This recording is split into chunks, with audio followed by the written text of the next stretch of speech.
Bismillah Rahman Rahim. My name is Yunus, and today I am going to read the 7th chapter of the Reading Circle book for the student of class 3rd. The title is Two Legs or Four. When the family brought the new puppy home, Mom said, "Now then, we must choose a name." They all stood, staring at the pup. It had droppy ears and a rather long tail. No one knew quite what sort of dog it was. "Come on," said Dad. "What shall we call him?" "Mandy." "Who was 6?" "Nearly 7," said Jeremy. "Why, Jeremy?" "After Jamie Fisher. We read about him in school today." "But he was a frog, not a dog." "I had liked to tell him Coco," said Polly, who was 5. "Why Coco?" "Because he is sort of chocolate colored, and that's my favorite." The trouble with names like Jeremy and Coco is that they are so long, said Dad. "A dog should really have a short name. It's easier for him to learn and for us to say." "I know," said Ben. Ben was 3. "What?" they all said. "We could call him Ben," said Ben. "But what's your name too?" they all cried. "I know, but it's short." "That's silly," said Mandy. "I shall call him Jeremy."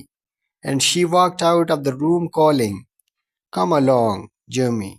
But the puppy took no notice. The Polly walked out too, calling Coco. "Come along, Coco."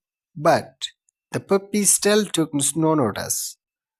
It stayed sitting in front of the small boy, wagging its rather long tail. In some ways, they were rather alike. Both had brown hair and short legs, and were rather fat. "You are going out of the room, Ben," said Dad. "And you call the puppy," said Mom, "and see what happens." They said. They smiled at one another. Nothing would happen, they thought.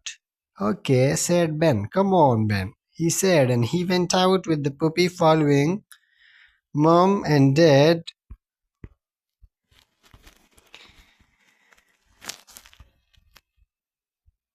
Look at one another with their mouths open. In a moment, Mandy and Foley come running back into the room. "It's not fair," they cried. "He is our puppy too, but he is just following Ben around the garden, and he won't come when we call him." "What did you call?" asked Dad. "Jeremy," said Mandy. "Coco," said Polly. "Trying saying Ben," said Mom. So they all went into the garden, and the two girls called Ben, and the puppy came running. "See," said Mom. "He answered to his name."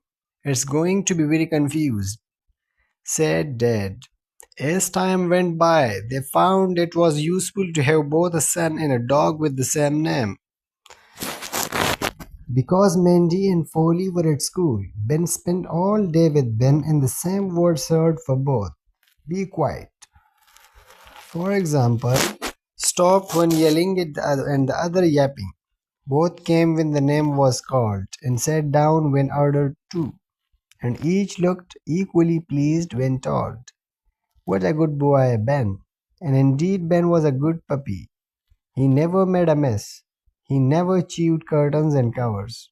He ate well, and he slept soundly at night, and he copied everything that the boy did. If Ben laughed, Ben barked. If Ben cried, Ben howled. If Ben lost his temper and roared, Ben growled. And one day, Mum looked out of the window to see, not one, but two Bens turning somersaults on the lawn. Sometimes, of course, there was confusion. Like, I took Ben to have his jobs today, to the doctor or the vet, or Ben wants a biscuit, custard cream or dog biscuits, or Ben's been ever so good today. Goodbye, our good dog. But mostly it worked very well, until one day all changed. Dad came home to find Mom very worried. Thank goodness you are back, she said. Why? What's up? Ben's been very naughty, said Mandy. He won't do a single thing, Mom said. Added Polly. Which Ben? 2 legs or 4?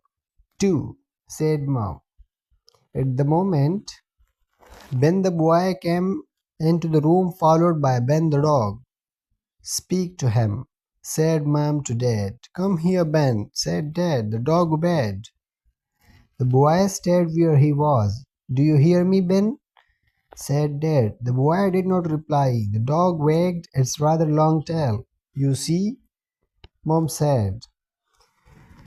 Dad went and squatted down before his son. What's the matter? Why don't you answer me? I thought you were talking to the dog. You said, come here, Ben. And do you hear me, Ben? But that's your name too, they all cried.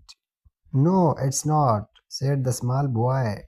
He stroked that fat puppy's brown hair coat. He can keep that name. He said I have grown out of it. It's too short. I need a new one. What do you want us to call you then? Asked Mum. Jimmy, said Mandy. Coco, said Polly. Their little brother shook his head. Not long enough, he said. Well, let's see, said Dad, laughing. How about Bartholomew? At the sound of this name, the puppy wagged